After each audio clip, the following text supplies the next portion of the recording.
Are you a cyclist that's always on the lookout for your next great challenge? Do you enjoy mixed surface riding over long distances with the kind of variety that will challenge you both mentally and physically? Does the description, Kentucky's hardest and most epic bike race, pique your sense of adventure? If you answered yes to any of these questions, stay tuned as I talk to John Maggard from Trail Sick about the upcoming War Daddy and Sandlin's Shred races.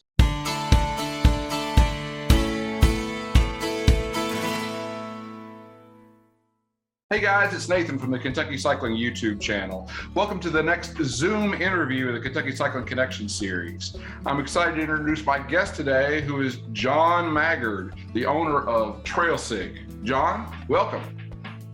Thanks for having me, Nathan. Absolutely.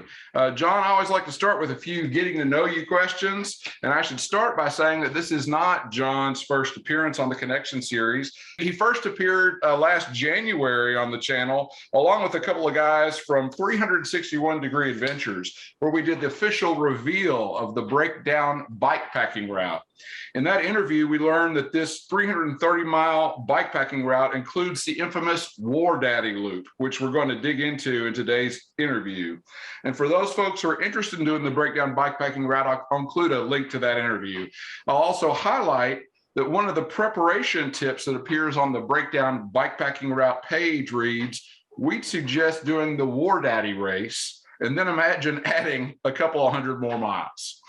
John, before we dig into Trail Sick and these epic races, I'd like to start by having you tell us a little bit about yourself, including where you grew up and how you got into cycling. So I grew up in southeastern Kentucky, small town, Hyden. Most people, especially like people from the city up here in Louisville or Lexington, most people don't know where Hyden is at. So it's located about 20 minutes from Hazard, Kentucky. Most people have heard of that. I grew up in a little holler called Paul's Creek.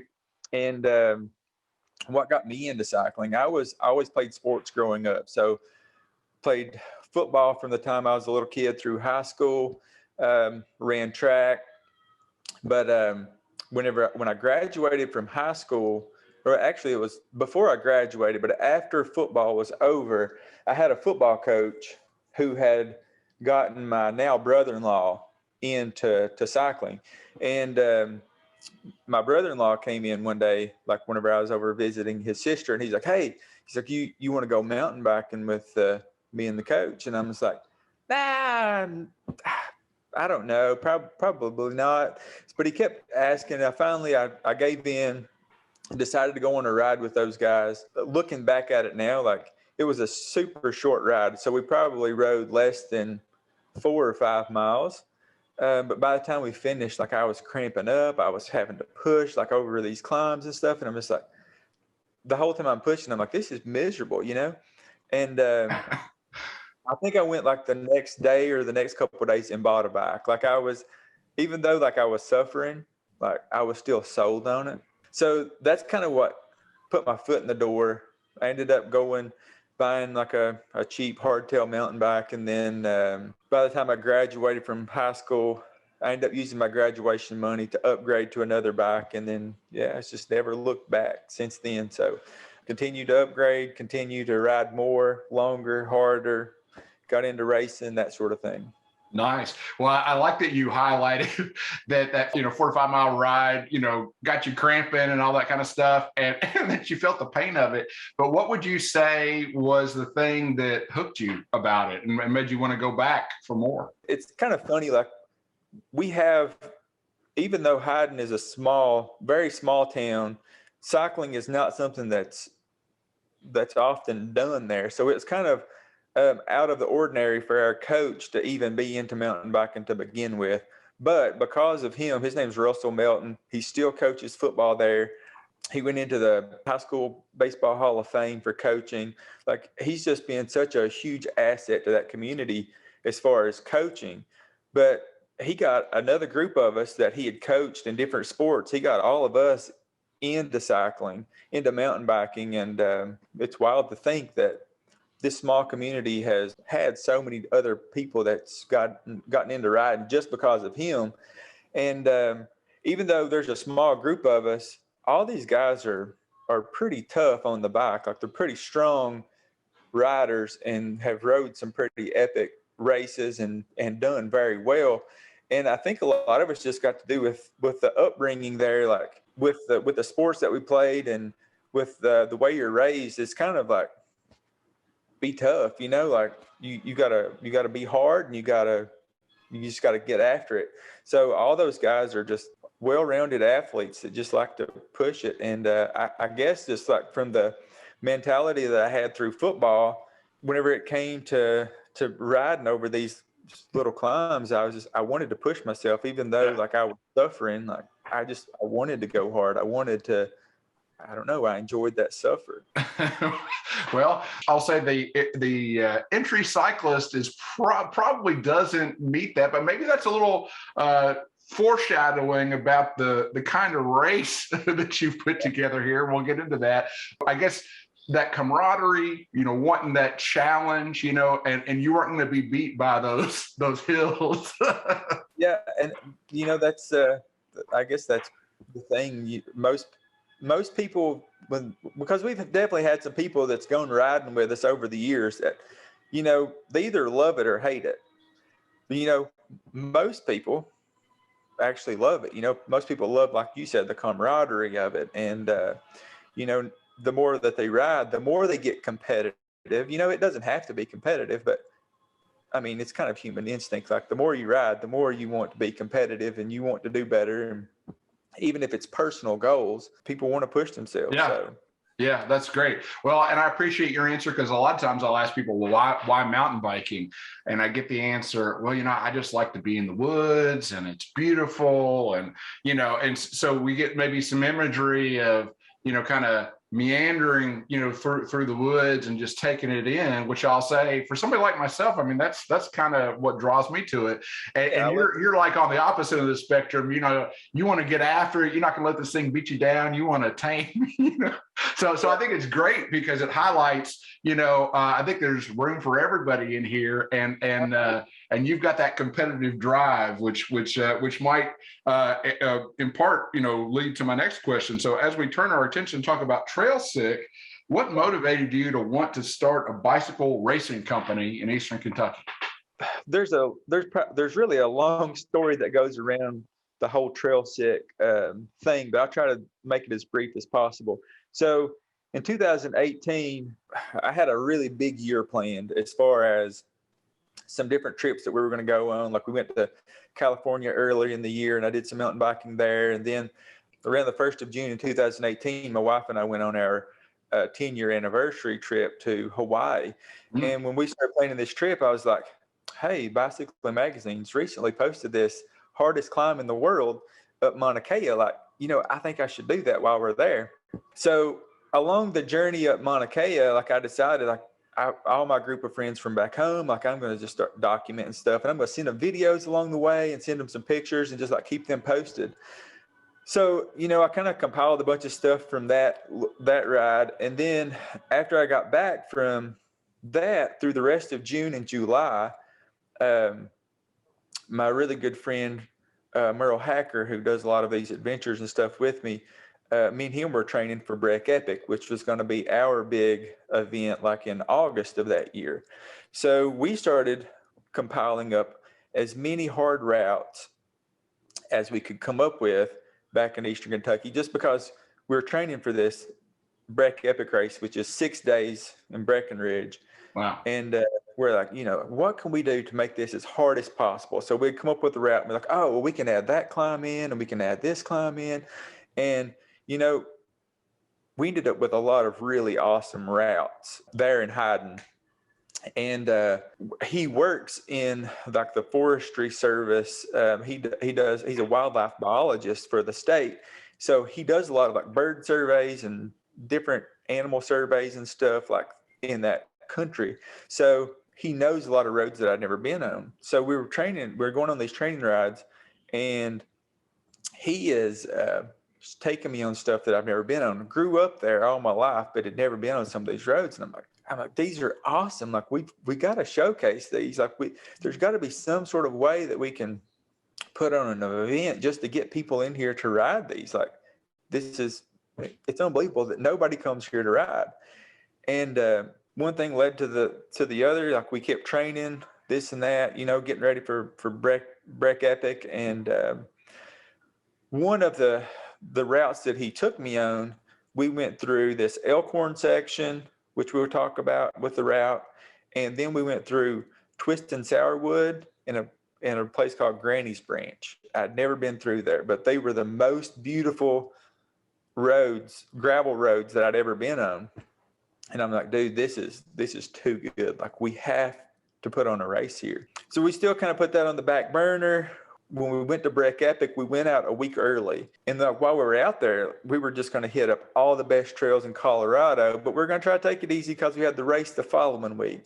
So we ended up going to Monarch Crest Trail in Salida. We went to Buffalo Creek. We rode the 401 in Crested Butte. We did a trail section called Reno Flag Bear, Dead Man's Gulch. That was outside of Crested Butte. So we're pretty much packing in as much of Colorado as we can during this 1 week out there. But then we go to Breckenridge, and then we ride all the trails around Breckenridge during the race. So then, trying to condense this down a little bit more, we're on our way back home. Like, we had to drive back home, and we're coming across Kansas and Missouri, but we're talking the whole time about our experience. And again, during the race, like at the end of every day, we sit down, we're having a beer, discussing the day. We send videos to our buddies, like, like, this is our recap of the day. This is what we had to deal with. And even though, like, at the end of every day, we were beat down mentally, physically, like, we were thinking, like, why are we doing this? At the end of the week, we're driving home and we're like, hey, pulling up Mountain Bike Project and Trail Forks, and like, oh, there's a trail up here. Like, we should probably stop and hit this trail on the way home. Or, oh, we should stop up here in Missouri and ride this. So we were still in our minds looking for something else to do, even though we had beat ourselves down for 2 weeks. And that kind of led us to, like, we should probably start compiling some of these pictures and some of our talks, that we're sending to our buddies. We should probably, like, put these somewhere. So that's where the Instagram idea came up. We're like, we'll start an Instagram page. We'll start putting some of this stuff on there for people to see. And it kind of snowballed. We started kind of trying to think of names. What are we going to call this Instagram page? And we start, like, bouncing some ideas off each other back and forth. We had this big long list going. Like, I would like to look back at the list now and see, like, what kind of silly names we had. But he sent me a list, but we were trying to use like some keywords that's in the mountain bike world, and a lot of people are all the time saying the word sick, like, oh, dude, that's sick, this and that. So he sent me a list of some ideas he came up with. About halfway down the list was trail sick. And I read that and I was like, trail sick, that's different. I like that. And I sent it to him and I was like, dude, I think it's trail sick. And he's like, why that one? Like, he's like, I was just throwing stuff down, I was like, yeah, I said, but that's it, man. And then I started getting, like, more deep into it than what he had thought about. And I was like, well, think about it, man. I said, it's just like being homesick, but it's for the trail. Like, everyone that's really deep into cycling, mountain biking, road biking, no matter what it is, like, you go to work every day, you're still thinking about getting on your bike at the end of the day. Like, that's what people dream about. That's what they think about. They're, at work still looking up bike parts and this and that. And I was like, man, I said, people just get trail sick, like, and that's kind of where it kind of stemmed from. And it was kind of more of like a thing between our little group, but it just kind of grew into, I like it. I like it a lot. So if it's okay with you, I'd like to actually bring up your website, because I think it's going to help facilitate the rest of our discussion. And I'll go ahead and share my screen here. All right. So we've got the Trail Sick webpage here, which is trailsick.com. And we've got this definition that you're talking about, which I think is really cool. So an adjective: experiencing a longing for one's face to be melted by sweetness. So did you all write this up? Yeah. The sweetness of mind-blowing trails during a period of absence from it. I love this. And he became trail sick after enviously watching Dak Norton share the trails of the PNW. This is great. So I love that you basically invented an adjective in the naming of your enterprise, which is really, really cool. So we're going to dig into, of course, the two different rides that you're offering. The War Daddy and Sandlin's Shred. Just at a high level, you're saying that you've got a course of 68 miles, and this is the original War Daddy route with 8,000 feet of climbing, and it tests your endurance and climbing skills, and that you don't call it the hardest bike race for nothing. So this is the War Daddy, and we're going to dig into that. But you've also introduced a new route this year. So can you just say a little bit about why you're doing that? Yeah. So again, one thing that when we were training for this Breck Epic race, we were making something hard, like, the endurance world has gotten huge over the last few years. It went from cyclocross here used to be huge with like hundreds of people showing up for a cyclocross race. Well, now here in Louisville, like if you go to a cyclocross practice, there's only a couple of people that shows up. Like cross has kind of died out. There's not as many people turning out for the cross country races, but it's the endurance stuff that really seems to be drawing in more people. And that's really what Leslie County and Hyden has to offer, is more of like long endurance event style of riding. So with the War Daddy, again, we were trying to make something that we're like, we want this to be an epic event. We want it to be hard, but we want it to be something that people is going to also enjoy. Like you can take in the beauty, like you can see that picture that we've got there, that's at the base of the War Daddy climb. Like as you start up the climb, one on the left here with the sort of the little creek or waterfall. Yeah. So it's, even though the climb is a suffer fest, like it's still beautiful, like you can still take that. So the first year we had the race was in 2019. I just had a lot of people that are telling me like they just got kind of spooked by seeing the mileage and the amount of climbing. So people are like, I can't do that. Like they're automatically like, I can't do 8,000 feet of climbing. Like that's too much for me. Yeah. So that's the reason that we decided to incorporate the Sandlin Shred this year. So try to get more people there. Mm-hmm. And the Sandlin Shred route's 32 miles, still going to be over 3,000 feet of climbing. But that route, it's one of the rides that we ride the most often back home, because it incorporates this Redbird Ranger District loop that's like a 16-mile gravel loop that is absolutely incredible. Like it's beautiful. The gravel's awesome. So that was a way that we would like introduce people to the area with a short route. That's, it's still challenging. It's still going to be tough, but it's, a little more feasible for people to.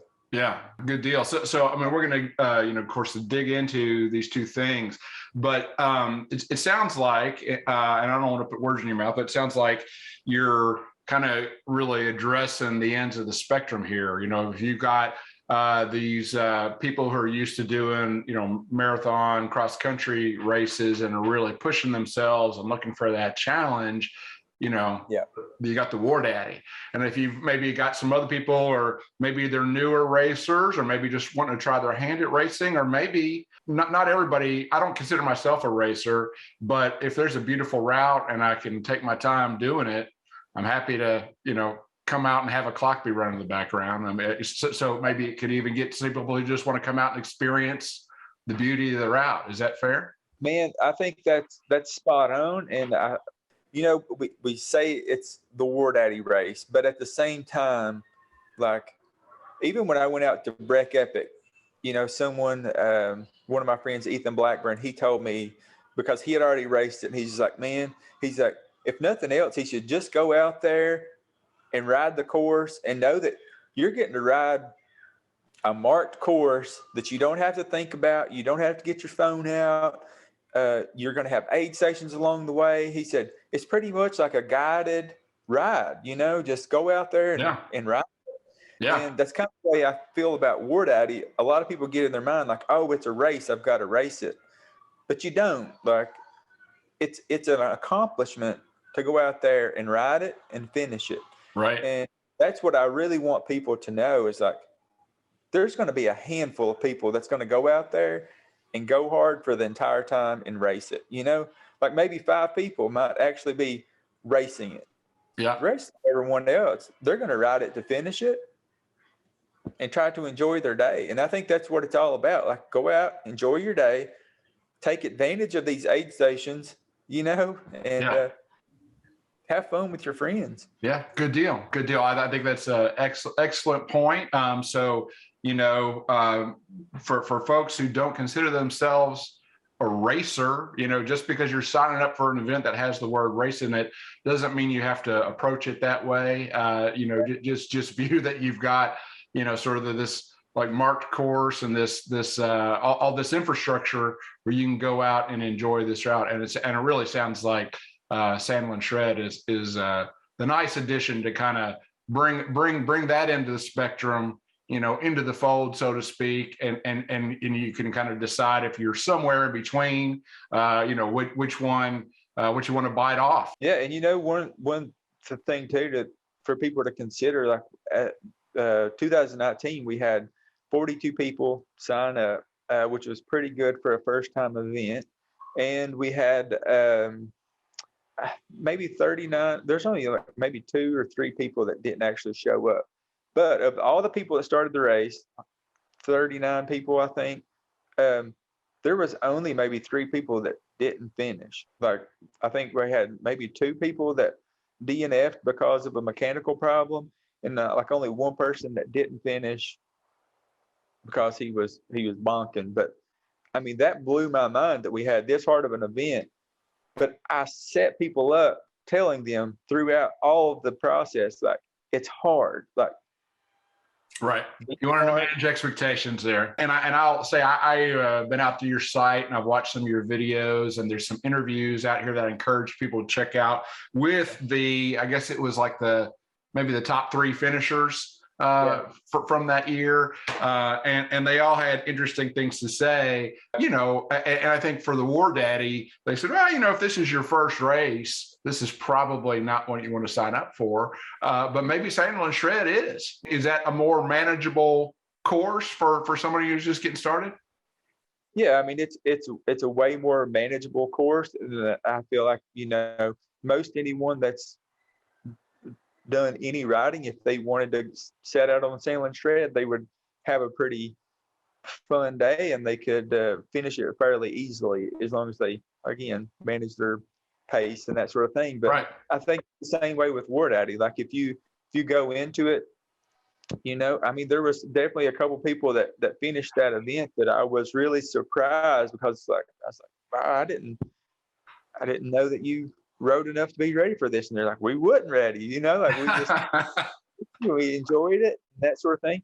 And I think the only person that didn't finish, he's now coming back again for this year, and he's like training more, and he's adamant about wanting to finish this year. So I think that's part of it. It's got to be something you want to do. It's personal goals.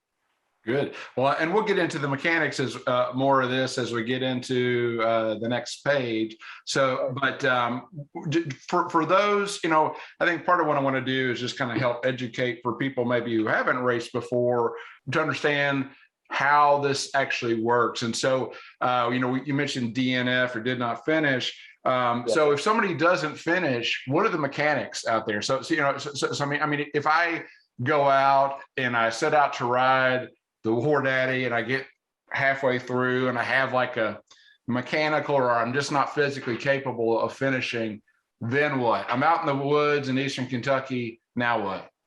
Yeah. What a bad place to be. Look at that picture. I mean, that's just a place to be stuck. So we have 4 aid stations along the way. Most races have their aid stations spread out about every 20 to 30 miles. So in that case, you would only have 2 or 3 aid stations in most races this size. So I've got the aid stations spread. I've got 4 of them. So they're pretty close together. So if you can just kind of think about it, like, I'm just going to get to the next aid station. I just got to get to the next aid station. If you think of it that way, it's one way to break your day up. So there will always be support there at those aid stations that can allow people to get a ride back.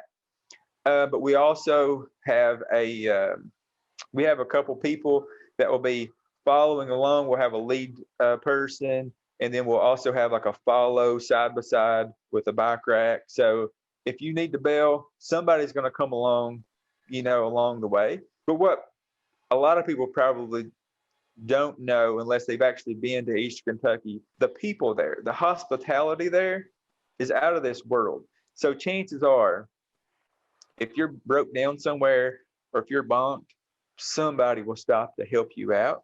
I mean, we had people along the course last year, like, offering to get people water from their house. And we had one guy that he ended up breaking his derailleur off on this trail section. And someone actually threw his bike on the back of their 4-wheeler and rode him out of there. So Wow. there's support along the way. And even though you're going to feel like you're in the middle of nowhere, we can get to you pretty quick. So talk to me a little bit about aid stations for those who may not be familiar. So you've got these 4, there's this concept of like dropping, gear or whatever. So talk me through like what riders can do and how they can strategize with regards to aid stations. Okay. So year one, our aid stations, we had an aid station at like mile 20, 32, 44, and around 55-ish. Those aid stations were fully stocked. We had water, drink mix, a lot of different fruits, bananas, oranges. We had cookies, pretzels, M&Ms, like anything you could pretty much think of. We had my wife's famous chocolate chip cookies that everybody went crazy about. We'll have those again this year. Nice. Yeah, so they're fully stocked. That being said, we also offered a drop bag. So everybody gets 2 1-gallon size Ziploc bags that they can put whatever they want in those Ziploc bags. And, in 2019, we had people send them to either aid station 1 or aid station 3. They got to pick which one they wanted to send them to. One thing we're going to do different this year is we're just going to give people the option. Like, you can send it to 1, 2, 3, or 4. So okay. Just another way for people to just kind of strategize, because everybody wants things differently at different times. So I think that gives people a little bit more freedom to plan out their day. I mean, is the expectation then that you take that and anything else you brought with you, or could you then drop some things that could meet you at the end of the race? Yeah, you can do that as well. When you take let's say I start the day with 2 water bottles, and then at aid station 2, I want to drop those 2 water bottles off, grab 2 new water bottles that I've already got pre-mixed with the stuff that I've been training with. Your bottles will go back into that Ziploc bag, and then we'll take those back to the start finish line, and those will be waiting on you. So you gave us some of the background here. I do want to talk about registration. So you're out on Breckenridge.com, and in terms of registering, looks like there's a number of different categories to choose from. So you just want to tell us a little bit about sort of registration costs and the different options they have to choose from? It's one of those things, like, as we grow, we would love to, incorporate a lot of different categories. Some of the bigger races that you go to, they're going to have like all the different age groups, like a 20 to 30, 30 to 40, and that sort of thing. But we're just not to that size yet. So it doesn't make sense for me to have, an age group that's going to have one person sign up for it, and then it's kind of the same way with, like, a lot of the masters races will be 50 plus or whatever. So I did have someone kind of complain about that a while back, just because they're like, I can't compete with these guys that are 40. I'm like, well, if you can get me, 5 people to sign up in the 50 plus, like I will make you a category, but I Yeah. can't make a category for one person, you know? Right. But yeah, that's part, you know, again, we're going to try to get as many of those categories, get people in those. And then kind of the same with the Sandlin Shred. You know, we only have, it's a new event. So I figured we'd just do a men's and women's. And then if it grows and we have more people come, we'll do, you know, more categories in the future. As far as the cost goes, we started the registration out with a $50 entry fee. We do some price increases along the way to try to encourage people to register early. So we've gone through one price increase, and we'll have one more coming up, like closer to the event. So hopefully people will get signed up before then.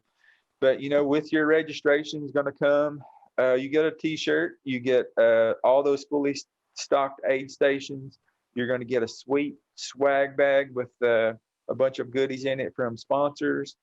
You'll get a finisher's prize. So, you know, all this money goes to, you know, ensuring that you've got the best possible event.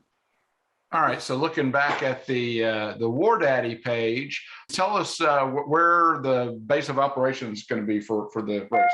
That's one thing that we've kind of struggled with. We go back and forth with.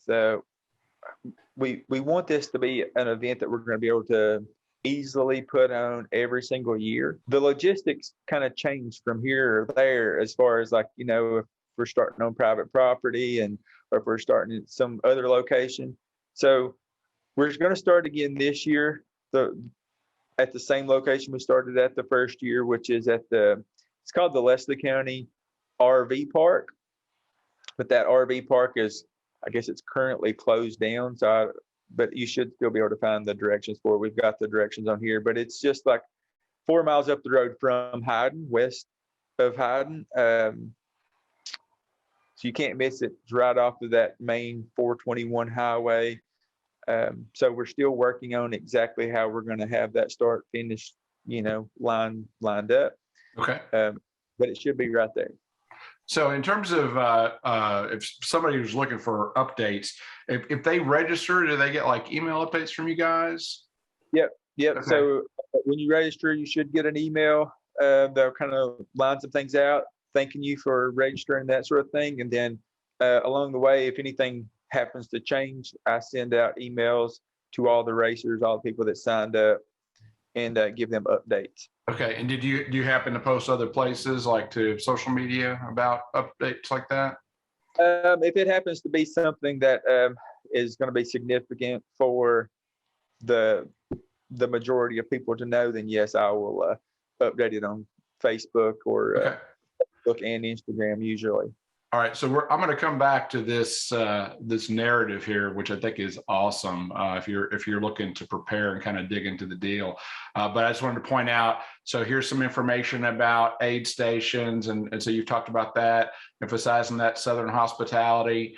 In terms of those different categories, you guys have some really cool, so they're sort of creative, artistic awards, I guess, for the people who win each category. I'm really digging the sort of the drivetrain on the you know, what do you call that, wood burned plaque there. So that's pretty cool. I bet a lot of people don't have those in their house. Those are one of a kind right there. I made all those awards myself. So. Yeah. Oh, did you really? That's great. That's great. Really cool. And then you highlight a couple of things. So before you get in here, so tell us about people want to come up, the night before the race or stay after, about some places that are close by where they might consider staying.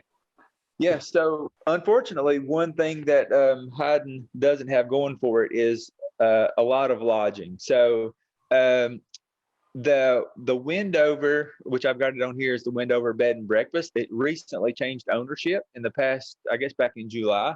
It's no longer a bed and breakfast. It's operating more as just an Airbnb, but that's I think they are now calling that Mary Breckenridge's Wendover, and it's an old homestead from Mary Breckenridge, who was a midwife. there in Hyden.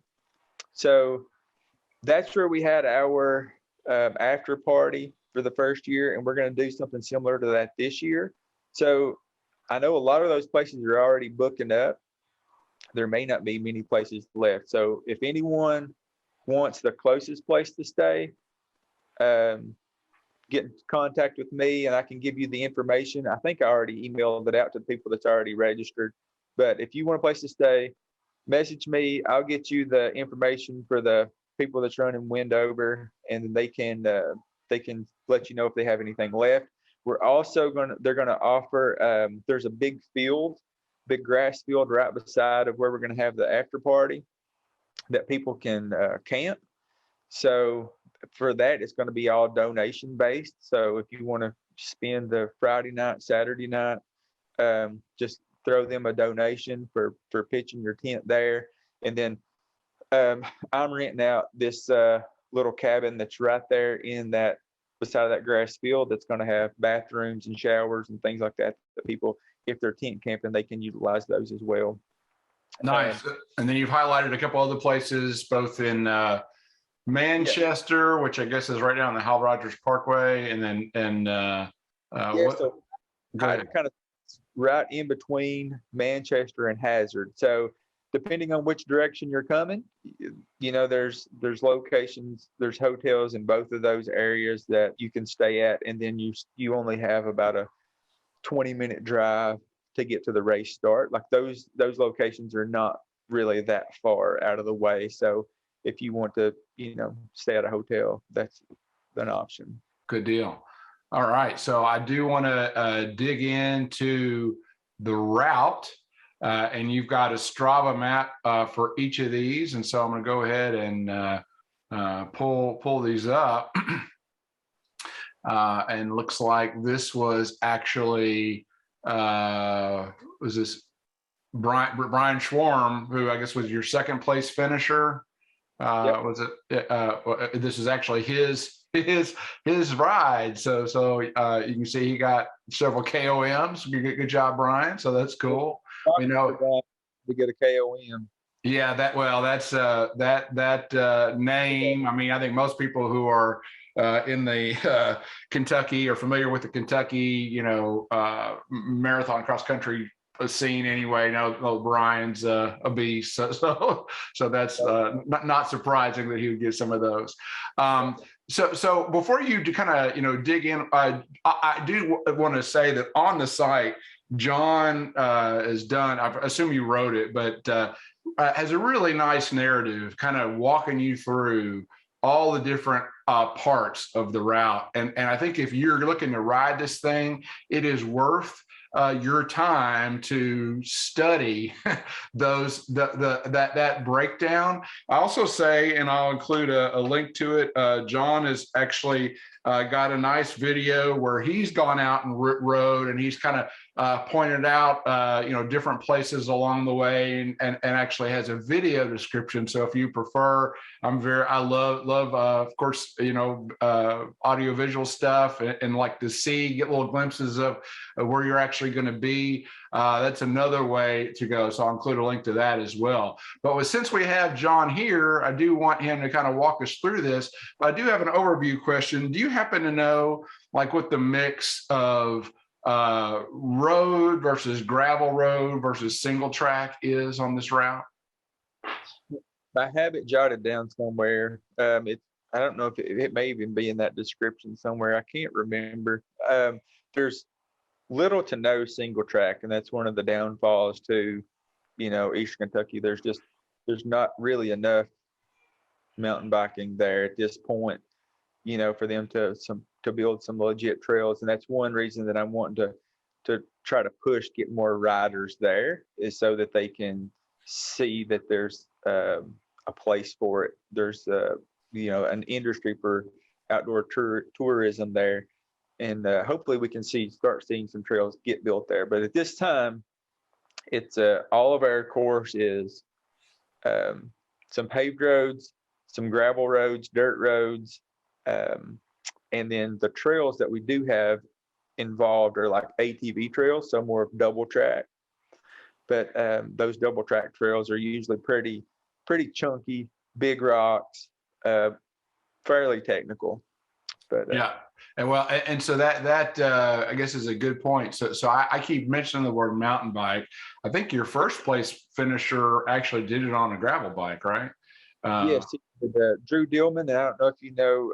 I don't know if you know of Drew Dillman, but he is a pro cyclocross racer. He's raced in Europe. He's been a national champion collegiate cyclocross. Like, he's the real deal. So he did end up winning on a cross bike, which was a surprise to a lot of us. But yeah, it's doable. But I promise you're going to have a more fun and enjoyable day if you're on a mountain bike. And that's definitely the impression I get. And if you listen to the interview with Drew, he kind of talked about the way that he had to strategize because he knew that there were certain sections that are more technical than others. And so he was trying to gain more ground, and just the pictures that I've seen, some of these look really, really beautiful. And then some, but even some of the gravel descents appear to have some pretty chunky gravel. So it's I think that's word to the wise from the organizer of this race event here, that you can do it on a gravel bike, but you're probably going to be a lot more comfortable on a mountain bike. Drew also has a video. He contacted me after War Daddy. I guess it was last year. He wanted me to. He's like, "Can you plan me a route around War Daddy, but make it harder? Like, make it like 100 more." So he wanted me to make him a 100-mile route that was like kind of incorporated War Daddy. So I made him the hardest route I could come up with. It's called War Tough, and he went down there and tackled that. And he's got a video up of War Tough. So if you get a chance to watch Drew Dillman's War Tough video, that's pretty cool. Is that on YouTube? Yeah. Okay, I'll see if I can't include a link to it too. All right. Well, if you don't mind, just kind of, you don't have to go into tremendous detail because there is that narrative, but just kind of walk us through the different sections of this route. We use this map here, and you just tell me where I need to kind of move around. The other thing I really want to get at, and maybe you can talk about this as you explain, you got this whole war theme. I mean, all of your major climbs that are named climbs have some kind of war aspect to it. And I get the feeling that you want the racer to know that they're heading into battle for yeah. This. Well, first of all, let me say thanks for bragging on my description on the web page, on my narrative on there, because my wife is the one that initially said you need to do a write-up of what the course is like out there. So I go through and I get started, and I'm going into all this detail about the whole narrative and how the course is laid out. And then she reads it later and she's like, "That's way too much." And that's it. It's already done now. Like, I'm not going to go out and take it back. But so once I got into it, I just got passionate about it. It's like, oh, you got to think about this and this and this. Yeah, well, I'm a planner. And I like to know, have some sense of what I'm getting into. Although things are always different on the ground than what you might imagine them to be. But I think it's a well-written narrative that'll give you a sense of how you want to kind of strategize through the different phases of this race. Yeah, and this is a race that's it's a lot of it is about strategy. So what bike you choose to ride. What groups you're going to be riding with, that sort of thing. And we can talk about that with this route. So when you look at the route, you can kind of see it starts off kind of trending down. We start off with it's a 5-mile rollout pretty much to the start. We'll have a neutral rollout that'll take us all the way down into Hyden. Okay. And then after we get into Hyden, we wave the white flag, the race starts, and you'll have about a 2-mile section up this little area called Owl's Nest. And then you'll hit that first climb, which is the Owl's Nest climb where you're at right now. Again, it's around a mile climb. That's a paved one. So It's one that you can take it as easy or as hard as you want. But that's a pretty important climb, because after that, it turns into gravel, and it's going to be super fast. And if you're not with a pretty decent group, if you are wanting to race it, then the leaders are probably going to turn it on after that, because as you can see, after that climb, it's either downhill or flat all the way for the next, till you get to that 20-mile marker. So that 20-mile marker is where our first aid station is going to be. So if you're with a good group, there can be a lot of pace lining, a lot of working together all the way through that first 20 miles. All of that section is typically really good groomed gravel with a couple of pretty fast rolling. Yeah. There's some, and that's another thing about Kentucky is, like, even some of the pavement sections are just as rough as gravel sometimes. So on some of those little single lane roads, it can get rough. Is the name of that place? Is it Confluence? So you got a couple. Confluence, yeah. So down there, that's where the Middle Fork River runs into Buckhorn Lake down there. So there's like a little boat dock there, boat ramp, and that's where we'll have that aid station set up, is in that parking lot at Confluence. Okay. That's right at around the 20-mile marker. After that aid station, and most people didn't stop there the first year, but we're still going to we'll have it there if anybody needs it, because after that, that's when it starts getting pretty tough. That's when the race, I feel like, is really going to turn on after that, because you start up that next climb, which we refer to as War Baby. Oh, okay. So War Baby starts off with its own pavement as well, but after you get up near the top of that climb, you'll turn onto this dirt road that is very chunky and loose. So this is a turn right here. Yep.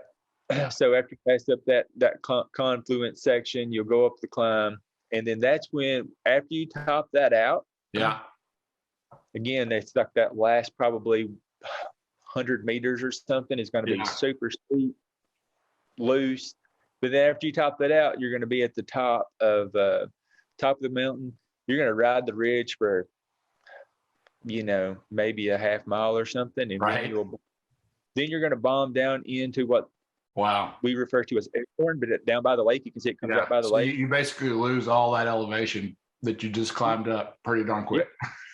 You lose it all really quick, and that's a really cool section. But at the same time, it's really tough, because that's probably one of the more technical descents with the bigger the chunkier rock, and that's where actually Schwarm, that first year, he flatted on that descent, and that's what set him back, and then made Dillman start putting the pressure on. Gotcha. Wait, can you get a view of the lake there or no? Yes, yeah, you go right beside of the lake. Yeah, cool. Yeah. So when you go back up, it's pretty neat, because you're going down through some of the chunky rock. You actually get down the creek and ride the creek. The trail is the creek for a little bit. Oh, really? Yeah, nice. So that's kind of neat. But then after you pop out from Elkhorn, or from the lake, again, kind of flat, rolling for a little bit, and then you'll start up the next big climb. So you'll start up a climb, you'll descend just a little bit, and then it really kicks up. A lot of people from the first year said that they thought that climb was the hardest of the day. Maybe just because they wouldn't expect it. 26%. I'm just looking at the different grades here. It looks like at one point Strava says it gets to about 26%. That's pretty steep. Pretty steep. So that is our Wardorf climb. And again, we're building up to Wardaddy. So that one, I don't know that to me, I don't feel like it's that steep compared to, some of the other climbs, but it's good gravel. It's usually a smooth road. Well, it looks like there kind of phases to it, right? So maybe you hit a kind of a steep, punchy thing, and then it maybe levels off a little bit before it goes steep again. Yep. But then after you top that climb out, again, you're going to ride the ridge for a little bit. Yeah. And after you ride that ridge, right there where you can see that hard bend in the just past where you're at, right there. Yep. So you'll dump off of that gravel road carrying a lot of speed, and you're going to come to a road that you've probably heard of. Most people in Kentucky have heard of it, but don't know anything about it. It's called Hill for Certain. Oh yeah. So that's where you dump off right there on the Hill for Certain road, and you're going to take a right-hand turn, and then from there you're just going to be hauling all the way down there to Size Rock. It's a small one-lane road, but it's super, super fast. After you get down to Size Rock, you've got a long section, about 3 miles, I think, 2 or 3 miles on the pavement, and then you're going to turn left up there at the top of the screen.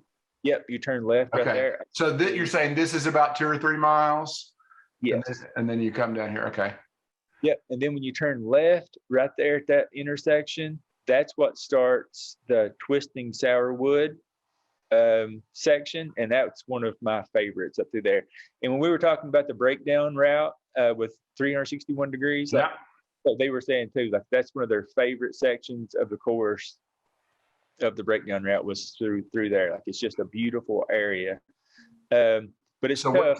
So it's mostly this. Is it the scenery that is so? I mean, are you you're climbing, but I guess it's maybe not as. Well, you had that initial climb there, the Twisting Sourwood climb, where you're currently at. Is it up here that it gets really beautiful? Well, it's beautiful all the way through there, but I mean, you start off with that climb, which was kind of tough, but it's still beautiful up through there. And the gravel is typically in really good shape too. Okay. So, after you top that out, the climb, you'll have our second aid station will be up there at around mile 32. Oh, okay. Let me back up. Yeah, well, I guess it's around mile 32, 33, somewhere, but it's at the top of that climb there. Oh, at the top. Okay, so maybe about 34. All right. Yeah, that's where the second aid station is going to be. And then you'll turn right, and then you follow that ridge. I think that whole section out through there is maybe 9 miles or something before you come to the end. But that's Twisting Sourwood and Granny's Branch. So, kind of.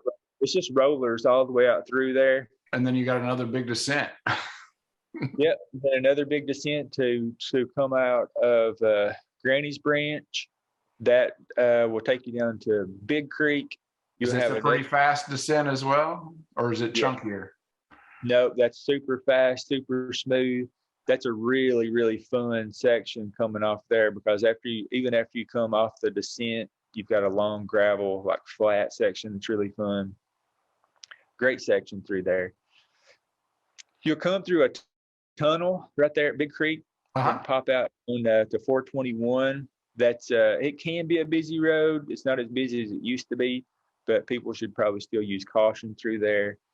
And we'll take that road over to it's beside of that 66. There's a road there.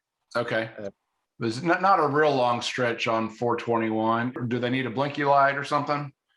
I mean, it'll never hurt to have a blinky light on the road. It'll never hurt to have one. Right. I don't know if it'll be super necessary. But it's like be smart, watch for cars, and less than 2 miles anyway. Yeah, and that section it's flat, kind of trending down, so it's a fast section. Gotcha. You turn left there, and you're going to be on like a little one-lane road that takes you through this little community. You're going to go over there to where you see Peabody, just before right there. That's where our third aid station is going to be. Peabody is actually where that Redbird Ranger station is at. So that's like where the main Redbird management area is located. So up until this point, I mean, it sounds like it's primarily been gravel after that first 5 miles or so with little stretches of pavement in between. Yeah, and then other than that, that Elkhorn descent that goes down through the creek, that's one of the sections you're going to really want to mountain bike, because that's rough. Like, it's technical, but yeah, mostly gravel pavement. After Peabody, that's probably my least favorite section personally. This section right here? Because again, it's on the road leading into the next section of gravel. But so maybe from about from where it says Peabody there. From Peabody, which is almost about 45 miles in, to about 48. So maybe about 3 miles. Yeah, it's around 3 miles. Yeah. But again, you got the aid station there. So it's a really good place that if you want to grab something from the aid station, you can eat it easily on the road as you're, going on up. So it's a good place to recover, get in some nutrition and that sort of thing. So then you're going to turn left. Well, in that section right there where you're at, that is part of the Sandlin shred route will tie in at that same little intersection down there at the bottom left corner at that little L shape. Okay. So Sandlin shred will come in from the bottom and we'll turn right there. So the rest of this is all part of War Daddy and Sandlin shred. Gotcha.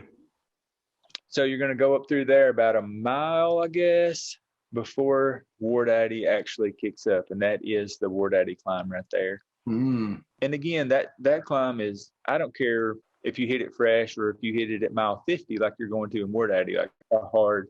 What's the riding surface? It changes all the time.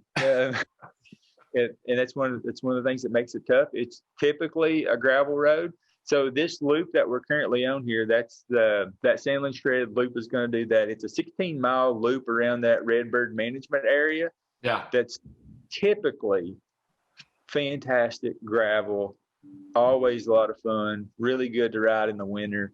Yeah. But that War Daddy climb itself, like, it's so steep, like it's all the time washing the gravel off. Yeah, so hard to keep it surface. So I guess it can be muddy or ruddy. Yeah. And again, as you're going up War Daddy, it's one of those climbs. It's going to be steep. Most of it is always usually fairly easily rideable. There's a couple of sections that kick up pretty steep, but 25, 26%. You just got to be in an easy gear. And I think this is one reason that I really like to recommend people riding this on a mountain bike, is just because you've got typically low range. Yeah, you've got better gearing. Yeah. Because that's one thing about our races, the climbs are just really steep. After you top out War Daddy, most of the terrain through there is going to be fairly rolling. There's a couple like longer rollers and stuff, a couple more like little steep climbs, but for the most part, you can just hold a pretty good average through there. Our last aid station is going to be, it's back up from where you're at. You see that you've got that hard turn right through that, back up the road just a little bit around mile, let's see, through there somewhere. So you're going to end up around 55, 56. Okay. You'll hit that aid station. And I highly suggest like loading up there. So take everything you can from that aid station, because you've only got about 10 to 12 miles left, but those last 10 to 12 miles are probably going to be your hardest of the day. Sound advice. Yep. That's really kind of you too, to save the hardest stuff for last. Save it for the last. Yeah. You'll turn down there at the bottom. That's going to continue that loop until exactly where you're at right there. So you can kind of see there's a road to the right there. That would continue the Sandlin shred route. Yeah, this way? Yep. That's like the initial Sandlin shred route will go that way, but they're going to do the full loop, and then they'll come back and they'll take this left-hand turn and continue on to the trail. Gotcha. So you got to climb there, and it's a pretty tough section because you start off with a climb down there from the bottom, around through there. You'll do a dirt road climb that's pretty technical, like big sandstone rock and stuff that you'll climb over, make you feel like you're in Moab. And then when you get to the top, you'll do a short little descent thinking you're at the top, but then you'll get to a trail section, and then that trail again keep going up. Yeah, wow. But a lot, that one trail section there, you'll have a hard left-hand switchback, and that's usually a hike bike. Is that where you took that picture? Yes, there's a picture on the webpage, and that's sitting right at that little turn. Yeah, like right. Yep. There or whatever. Right there. You can see that climb in the background. Yeah. Yeah. One thing for people to note, if the people that's listening to this is actually going to come at this time right now, this trail section from where your blue dot's at for the next, it's like 4 miles. There's still a lot of downed trees through that section. We went in last weekend to start cutting them out, and we had to stop. We didn't get to cut out as much as what we had hoped. At this time, there's some sections through there that are not rideable. So we're trying to reassess at this time. The ranger station workers, like, they've already cleared out a lot of trees throughout the trail. So I'm not sure if they're going to be able to get to that before we do, or if we're going to be able to get time to clean it out. So at this time, our goal is to get it cleaned out, but we may have to make like some sort of adjustment for this last section leading into the race day. So I don't want to change the course just yet, but it is a possibility if we can't get it cleaned up. Okay. But that was from the ice storm that we had back in 2020. It's just not gotten taken care of yet. When you mentioned that this is ATV trail, and I'm assuming that this is not going to be closed, because you mentioned the idea of maybe somebody on an ATV coming and help and bail you out if you had trouble. Would this be the section where that might happen, or you might see some ATV traffic here? Things have changed a lot there now. Like, more people ride dirt bikes on this trail than they do ATVs, but you can still see ATVs, and we could easily get a side-by-side to you on one side or the other of this section. So yeah, we'll still be able to get to people. Once you kind of commit to that trail section, you've got 4 miles. There's a couple like steep climbs on that, but really for the most part you're kind of riding a lot of the ridge. There's not a ton of elevation change on that. It's just it's trail, it's rockier. When that section is cleaned up, it's one of my favorite sections of the course, but again, it's kind of in bad shape right now. So hopefully it can get cleaned up before then, because I love that section. And so that's a 4 mile section. And then the final push will be the last 6 miles. And that pops you out on something we refer to as John Asher's. John Asher's is an old coal mine strip job that it's been reclaimed several times over the years.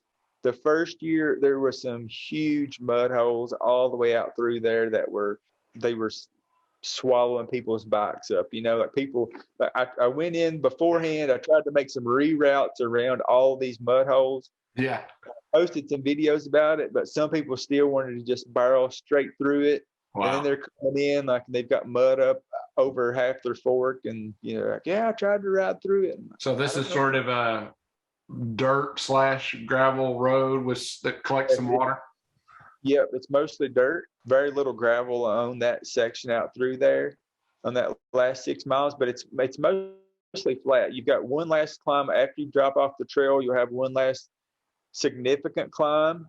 Is it like here? But again, compared to some of this other stuff that you've already done, it's not that big of a deal. And then the rest of it all the way out through there is going to be mostly flat and fast. But they reclaimed that all last year, meaning there was a company came in, they redone all the roads, and that section had been in fantastic shape. But like some of the rain here recently kind of beat it down pretty good and exposed a lot of rock. So it's not as smooth as it was a couple months ago, but it's still in better shape than it was year one. Yeah. And then this looks really interesting. So you basically come off the mountain right at the end. Yep. So at the end, you're gonna have this big, long, awesome bombing descent all the way down to the finish line. So good deal. Good deal. Well, let me back up and we'll talk about Sandlin's shred, and maybe you can just kind of highlight what is different about it. So let me go back a level here. So rather than being 68 miles, you're talking about less than half of that. Yep. Still averaging over 1,000 feet of elevation for every 10 miles of riding. Yep. And you want to talk a little bit about who Willie Sandlin is? Yes, I would love to. So again, when we came up with this, that War Daddy climb, our friend that got us into riding to begin with, Melton, like we were doing a ride over there one day, and he was trying to get us boosted for this War Daddy climb. Like we'd had a long day on the bike, we're riding up to it, and he's just like, "Yeah, boys, we're getting ready to go into battle. We're gonna climb this War Daddy of a climb." And then that just kind of stuck. So we referred to it as War Daddy ever since. And then we thought, when it came time to name the race, we're just like, War Daddy is just a good name for this event. So I wanted to try to stick with the war theme as much as possible. And when I started trying to come up with a name for the second route, I guess I could have just said War Daddy Light or something like that. But I thought it would be a really good way to honor a veteran. And that's where Sandlin's shred came in. So Willie Sandlin was a native to Eastern Kentucky. He served in World War I, and he was the only Medal of Honor recipient from Kentucky during World War I. So quite a distinction. Yeah. So people there are pretty proud, to have Willie Sandlin. He came back after the war to serve or to live in Leslie County, and that's one of the things that we're last year or after the first year we wanted to give back to the community. We donated money there's a bluegrass college there in Hyden, so the Bluegrass Technical College. We donated money to them, and then this year, or we started last year, but we're going to do the same thing this year. Part of our donation this year is we want to give back in book donations, because Willie Sandlin, when he came back from the war, he had this really big passion for wanting to teach literacy, because he went into war illiterate, and since he couldn't read, he had a really hard time during his military career moving up in the ranks because he couldn't read. So when he came back, he decided he was going to learn how to read. And he started taking night classes to learn how to read. And that was something that he became passionate about, was getting people into reading. So that's what we want to do to honor him. We want book donations. So we're going to ask racers that when they come, bring a book. We're going to donate it to the community and try to carry on that legacy a little bit for him. So that's great. That's great. And I'll say this is, I assume this is somewhere along the route. This is a beautiful section of gravel road. I want to go ride that. That is one of my favorite sections that I've ever ridden in my life. So when we get into the course, I'll tell you, but this is after the first climb. So okay, you'll be coming down that. All right, good deal. So course details. Well, again, nice narrative here. So I would say, if you're going to go out and race this, take the time and study it. Let this sink in, or just take advantage of the fact that it's all marked, and just throw some caution to the wind and be surprised, however you want to approach it. But it's really nice that I'll put all this detail out here. So I'd say, if it were me, I'd be studying it. So, all right. So let's look at the Strava map for this one. All right. So starts out in the same place. It starts in the same place, but it's going to go the opposite direction. So we're Okay. going to this race a little after the War Daddy race. War Daddy race is going to take off first. Then we'll get these racers set up and ready to go. So this race is going to turn left out of the parking lot, and you've only got about 2 miles of pavement on this first section. And that's one awesome thing about Sandlin Shred is it is 99% off-road. Nice. You've got that first section that's pavement, and then after that, I think there's one more short section over there before War Daddy. The rest of it is all gravel and dirt and trail. Nice. So you go up through there about 2 miles, you turn left into the Redbird Management Area, and you can quickly see you've got that first little climb right out of the gate. Or after you get onto the gravel around mile 2, you do a quick little descent, and then you start up this climb that we refer to as Rattlesnake Run. Okay. Are there actually like timber rattlers or whatnot? There are some rattlesnakes in Leslie County. Yes, plenty of them. So I guess that's something to note. They're pretty awesome if you get to see. Yeah, I mean, I'm sure people have different reactions to it, but I can tell you from reactions, but you don't bother them. It's not going to bother you. Right. They're probably just going to be out there sunbathing or whatever. Pretty cool to see one. We saw one on the Katy Trail. That was pretty cool. We were going up there to do trail work last weekend, and we just happened to, we were on side by sides and we rode by one. And I mean, that thing's just, okay, it's massive. It's really cool to see, but keep your distance. But that was the reason that Merle named that segment in Rattlesnake Run, because years and years ago, before we were doing some mountain bike trail through that area and ran up on one. So that's where that came from. Here's one thing for the people to know. The climb that you're currently on, that Rattlesnake Run, you're going to do this full loop and you're going to come back and do that climb one more time. Okay. You turn left. So you're going to hit that one section twice. Okay. So you're going to make a figure 8 here. So when you top out that Rattlesnake Run, yep, right there. So once you top that section out, that's where you're going to see that picture from before. You're going to come down from there through that. Okay. Nice. All right. Gravel road. And this whole section out through here is a segment called Wattage Cottage, because you can just let it eat all the way out through there as fast as you want to go, pretty much. There's a couple little rollers that will, but you can, if you're going fast enough, you can carry your momentum up most of them. Yeah. Well, nice. This little section of road, I mean, it's you're kind of getting spoiled, because I rode pavement up most of the way, and then I got really nicely groomed gravel, but I feel like it's not going to stay like that. Yeah, well, that's one really good thing about this Sandlin Shred route, and that, again, this whole loop that we're currently on, that's the 16-mile loop that we ride most frequently, because it's just really good training for one, but it's also always in decent shape, and it's just always a good ride, Nice. So the section that you're on right now, you'll pop back onto a little pavement section there. That's right through there. Right Mark. You'll be on pavement for probably a mile, maybe. Okay. And then you get back into the War Daddy climb. So that's where, that's one good thing about the Sandlin Shred route is you don't have to do, look, here you're hitting War Daddy at mile 12 instead of mile 50. Yeah. Yeah, that sounds a lot better to me. Yeah.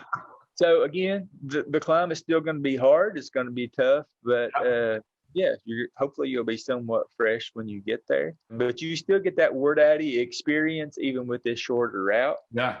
And just like the War Daddy route we were discussing earlier, all through there, that stuff's all kind of rollers. And you'll hit that, I guess, what is aid station? Is it aid station 4 for the War Daddy people? It'll be like their first one. Yep. So War Daddy, that will be their 4th aid station, but for Sandlin Shred, they're only going to have that one aid station. Gotcha. Okay. And that makes sense. I think that hits it at like mile 18. Okay. Yeah. So halfway through, that makes a lot of sense. So right through there, yeah. So that's about mile 18. So that's where that aid station is going to be. People can refuel there. And then the continue on that. That's a descent coming off there from that aid station. Okay, yeah, right through And there. you make that right-hand turn, and you're coming to a T. You're going to be carrying a lot of speed, so that's something to be cautious about. Yeah. We'll go back up that rattlesnake climb, descend just for a second, and then you're going to turn left and then continue on to that next climb, the cliffhanger section. Yeah. So this is all shared, right? This is that ATV. That's every bit the same as the War Daddy. Yeah, gotcha. Well, that's a really nice compromise. That is a really good route. I mean, there's a lot of those guys from back home. They will do that route often, just because it's a tough route. You know, you can still feel like you've done something after finishing that loop. Yeah, nice. All right, so back to the site. I wanted to just point out here that there's a tips and vids page, and here's the interviews that I was mentioning that were done with, I guess, Drew Dillman, Brian Schwarm, and that's Gary Bentley, right? I know I wanted to look at your Instagram page. I guess that's from down here at the bottom. If there's, I don't know if you want to highlight any of these pictures as you know, if any of these are part of the route at all. Yeah, so that one in the center there with so that one is one of the trail sections just after that long switch, or after that switchback climb that I said you may have to push. Like, that's part of that trail section. That's kind of what most of the trail looks like. You know, you might have some big rocks here or there, but most of it you can pick a pretty decent line. So that's part of the ATV trails. Most of these pictures that you see like that with like the sunset and a lot of those sunset pictures, and those are from John Asher's. So that final strip job section. The one with the barn, that's where where the War Daddy race and the Sandlin Shred race kind of meet together to continue the same path. Yeah. After that Peabody section that I said I didn't care for, this is leading toward War Daddy. So, well, this is a pretty stretch of road that makes up for that section you don't care for. And what about this? Is this out there as well? Yes, this is actually where the other picture we were looking at earlier that I said was my favorite part. Like, you top out the Rattlesnake Run, you start down that next little descent. The Sandlin Shred route will turn this way to the right and continue around that loop. But there's a road right here to your left that you can't see that actually pops down to do that rocky sandstone climb that continues on to the trail. So they'll do this section here first and then come back and turn left here to do the rest of the trail. Very good. Well, here's a fun, are these some prizes? Yeah, so these are going to be for Sandlin Shred, of course. My brother is, he's from Eastern Kentucky also. He is a pinstripe lettering artist. He's got an Instagram page, Facebook page. He goes by James Bondo. He does a lot of custom work. He does some fantastic work. He painted a few bikes for me, and he made those awesome signs. So yeah, that's great. Are these stickers? Yeah, so these are some stickers. We have I ordered 50 of them. So the first 50 people that signs up is going to get a War Daddy sticker. Nice. After top 50, you're out of luck. So nice, very nice. I like that.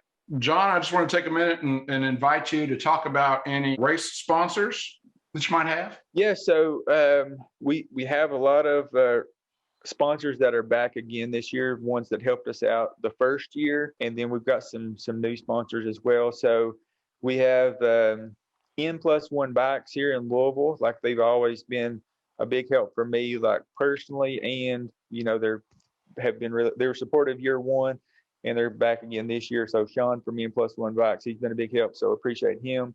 We're going to have Appalachian Apparel from Hazard once again do our t-shirts. Like, that guy's been awesome. He's done my Trail Stick shirts and our War Daddy shirt. He's back on board to help us out. We've got Stan's No Tubes. We've got Shimano has provided us with some number plates this year and some tape for the course. Pops Pickles is going to be back. So Pops Pickles here in Louisville, they provided us with a bunch of pickle awards for last year, which we didn't get to end up giving out. So I've been giving those out just as gifts to people. So we really appreciate them coming back. They're like, just give them out. We'll give you more for this year. So we're going to have Pops Pickles at the aid stations and for some prizes. One sponsor that we just picked up this week that I'm kind of excited about, we have Athletic Brewing Company. So I don't know if many people know as much about Athletic Brewing Company, but they are a non-alcoholic beer company that have started sponsoring a lot of events. So Leslie County is a dry county, so they don't sell alcohol in Leslie County. And then there's also not a lot of places to stay in Leslie County. So I thought, what better way to let people get that beer experience than, so you can serve them some non-alcoholic beer that is tasty, delicious. We had those at Leadville. They were one of the Leadville sponsors. I talked to them there, and they're like, yeah, we would love to help you out. They're coming on board, so we'll be able to serve some non-alcoholic beer. People can drive wherever they want afterwards. We still have that tasty beverage. The city of Hyden has been absolutely awesome. So the City of Commerce, Hyden Citizens Bank, Hyden Health and Rehab, there's just a lot of people, like a lot of the individuals in Hyden have just been overly nice and helpful throughout last year, the year before, and this year. Medicine Shop in Hyden and the Subway in Hyden, they always donate to us. They provide Subway for us at the finish line. They provided food for us for the after party. It's just an awesome group of people that they want. Again, it's that Southern hospitality. People want you to feel welcome. And for the after party, we actually have more of like a potluck style gathering. We had all these community members just bring in a dish. And our female winner from year one, Carrie Lowry, who's an awesome mountain biker, and she's an awesome person. She messaged me this week and was like, sorry. She's like, I can't make it this year. I've got some family stuff that's come up, but she's like, stick with the family style tradition of the meal afterwards. She's like, that was my favorite part. Like, it's unique. It gets people together. People can hang out. It's just, a good bonding time. So we're going to stick with that again this year. Good deal. Is there anything else that I haven't asked you about that you'd like to share with the Kentucky cycling audience? Covered most of the bases. One thing that I do want to mention, it's not cycling related, but it's fitness related and part of this weekend, or the War Daddy weekend. There's also, for anyone that may be coming with a racer, or you may just be interested in the cause, there's always a Mary Breckenridge 5K. So there's a run there that weekend as well. So we're going to start our mountain bike race at 9. I think the run starts at 8. I'll double check and I'll post the actual times. But if you're interested in doing the run, all the proceeds for the Mary Breckenridge 5K goes to a cancer foundation. Molly Sizemore, who was one of my teachers in high school, she's been putting on the Relay for Life and doing this cancer donations for as long as I can remember. So she's trying to keep up this awesome 5K. So if you're interested, if you're a mountain biker and you're coming to race, bring someone with you that can go down there, that you can run the 5K, and then you can see the racers come through town after you finish. So want to give a shout out to them and hope that they can get some donations for that. Very good. Well, I want to say thanks again to John Maggard from Trail Sick for being a guest in the Kentucky Cycling Connection series. If you enjoyed this content, please like the video and consider subscribing to the channel. Thanks. Thank you, Nathan. Appreciate it.